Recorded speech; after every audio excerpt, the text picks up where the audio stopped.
છોટાઉદેપુર જિલ્લાની ધૂળીના સમાન national highway 56 ઉપરનો બ્રિજ બે ટુકડામાં વહેંચાઈ ગયો હતો, જેને લઈને રાહદારીઓ મુશ્કેલીમાં મુકાયા હતા।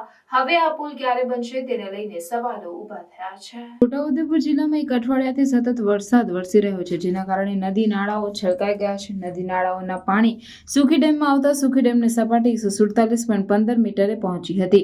રૂલ લેવલ મેન્ટેન કરવા માટે 6 ગેટ 75 સેન્ટીમીટર ખોલીને 15,000 ક્યુસેક પાણી ભારજ નદીમાં છોડવામાં આવ્યું હતું।